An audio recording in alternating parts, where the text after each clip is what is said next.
Perfectionism can become a vicious cycle in families. Mothers and fathers risk passing down this tendency to the next generation, creating a pattern of dissatisfaction. By Gail Cornwall. Roshni Ray Ricketti was 16 years old when she arrived at MIT with perfect SAT scores and lots of AP credits. She said her parents pushed her to make the absolute most of her talents. I was a very, very high-performing student who, frankly, crashed and burned. I dropped out of MIT, and I've ended up okay in spite of that, the Illinois-based science editor told me. But while she says she doesn't want to expect too much of her own 3 children, Ricketti worries that her daughter might not be exceptional at anything. It drives me nuts that she's not 2 full years ahead in Khan Academy, which I make my kids do on the side, she said. She's only about a year ahead of grade level. Psychologists have a term for what Ricketti might be grappling with: other-oriented perfectionism. People with this type of perfectionism direct their unrealistic expectations outward, such as at their partner, their coworkers, and their children. Many other-oriented perfectionists appear to perceive themselves as flawless and others as defective. When life doesn't go as they think it should, those perceptions turn to recriminations. If only you had done things right, I would be happier, more successful. These are people who tend not to be very contented, Gordon Fleck, a psychology professor and researcher at York University in Canada, told me. Paul Hewitt, who runs the Perfectionism and Psychopathology Lab at the University of British Columbia, summed up the other-oriented perfectionist's facade as, "It's not me, it's you." But beneath other-oriented perfectionism lie insecurity and often narcissism. It's deflecting attention away from personal issues, so the focus is on other people's inadequacies, Fleck said. A parent with this brand of perfectionism is likely to be perpetually dissatisfied, creating a tense and controlling home environment. Moreover, by holding their children to exacting standards, mothers and fathers risk passing down this tendency to the next generation for the cycle to repeat. For a forthcoming book he wrote with Hewitt, currently titled Perfectionism in Childhood and Adolescence: A Developmental Approach, Fleck said they analyzed 10 studies that together suggest that 1 in 3 children and adolescents now has some clearly maladaptive form of perfectionism. Although much of the research in this area has focused on mothers, fathers also display child-oriented perfectionism. Unsurprising, given that rates of general other-oriented perfectionism appear to be similar across gender, according to Konrad Piotrowski, an assistant psychology professor at SWPS University in Poland. But other-oriented perfectionism doesn't just come from somebody's parents demanding flawlessness from them. Fleck told me that children can also develop this outlook from being raised in a highly evaluative family that routinely picks apart things like movies, restaurant food, and fellow PTA members. Alternatively, a parent might be a self-oriented perfectionist with boundary issues. If they have to be perfect to be okay, and the child is an extension of them, the child has to be perfect too. To not feel flawed themselves, Hewitt said, these parents are kind of borrowing the perfection of other people. And a common routine to other-oriented perfectionism is trust issues from being let down in childhood. When being vulnerable is too painful, people might nitpick and criticize to keep others at a distance, Hewitt said. Research shows that even when they're trying to help someone else, other-oriented perfectionists often yell at or humiliate others to get them to do things the way they think is best. In a 2016 study appearing in the Journal of Child and Family Studies, mothers who had performance-oriented goals for their adolescent daughters were more likely to engage in controlling parenting. At the extreme, critical parenting can amount to abuse.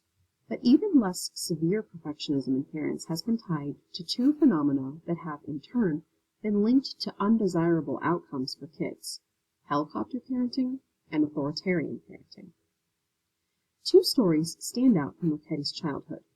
In 8th grade, she called her father to tell him she'd won her school's science Olympiad. His first question was, "Oh, what did you get?" And I said, "I got a 96 out of 100. And the second thing he said, "There's no congratulations or anything." "Oh, what happened to those 4 points?" she said. When she casually mentioned that she might write a book as an adolescent, her dad's first response was to point out that she'd be eligible for the Booker Prize. Ricketti said her parents are wonderful people, and she always knew that their encouragement came from a place of love, especially when her dad would say, "I don't care what you do, but whatever you do, you have to be the best at it." But despite his good intentions, she developed a sense that if she isn't the best, she's not worthy. "I can't even separate self-worth from perfection," Ricketti said. Her father, Animesh Ray, 66, still stands by his words. Of the Booker Prize and the 4 points comments, he told me, "Those unfortunate statements can be construed in many different ways, but they were really in jest." He said he wouldn't have said, "You have to be the best," but rather, "You should try to be the best." Aside from that clarification, he said, "Yes, I say that always, and I still believe it." Even knowing how it affected his daughter, Ray said, "I wouldn't phrase it differently, because if she thinks she hasn't attained the best in something, then she hasn't tried it very well." When I described child-oriented perfectionism to her, Ricketti said, "I suspect I could be guilty of that as a parent." She struggled with depression since her youth, likely exacerbated by high expectations. "I really worry about transferring my insecurities of my failures onto my kids," she told me. The authors of a 2020 meta-analysis of 14 studies found a small but statistically significant association between perfectionist concerns, such as extreme self-scrutiny in parents, and psychological distress in children, including anxiety and depressive symptoms. When these kids end up grappling with perfectionism themselves, Hewitt said, they can learn to look to the external world for how to be.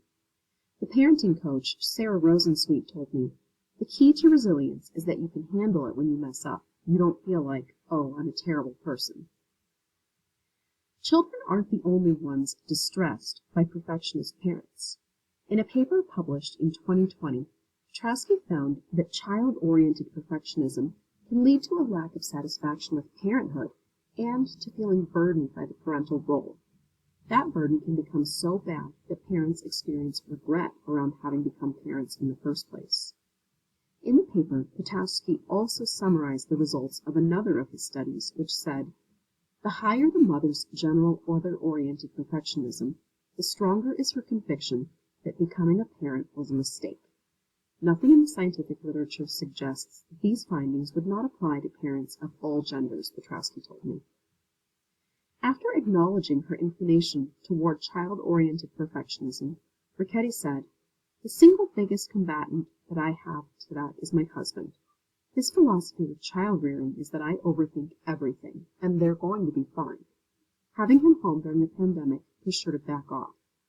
Ricketti also shifted her nanny's hours, delegating breakfast management and lunch packing to her, so she could be less stressed and less exacting when she supervised morning piano practice 6 days a week.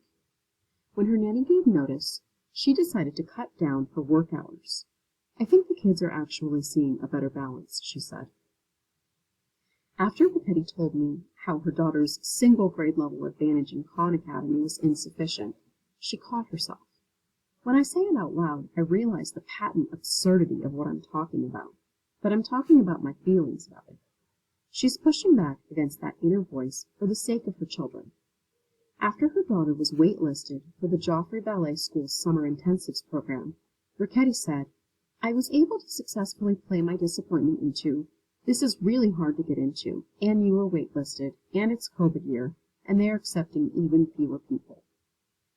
But parents don't have to fight off child-oriented perfectionism single-handedly.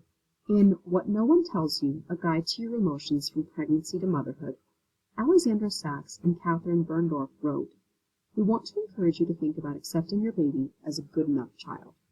In practice, that can look like the mantra Kelly Corrigan described in Tell Me More, Stories About the 12 Hardest Things I'm Learning to Say. Her dad would tell her, "A couple wins here and there is plenty." Many parents might turn to therapy to locate the roots of their perfectionism. Ultimately, you need to get at what's motivating you, Hewitt said. No parent can unfailingly let things go, spin disappointment as opportunity, accept imperfection as a fact of life, reward effort, support a child's autonomy, and work through their own issues. Those inclined toward child-oriented perfectionism will inevitably criticize their kids, and what comes next is important too. Whenever I'm mean to the kids, Rickety says, she does everything she can to repair the damage, acknowledging her misstep, apologizing, and resetting by pulling the child onto her lap and listing all the wonderful traits she sees in them. What parents should aim for, Platt said, is a child who knows that they matter to that parent and who knows that they don't have to have perfect grades to feel that way. Ultimately, the goal is to communicate unconditional regard, which sounds a whole lot like the antithesis of perfectionism.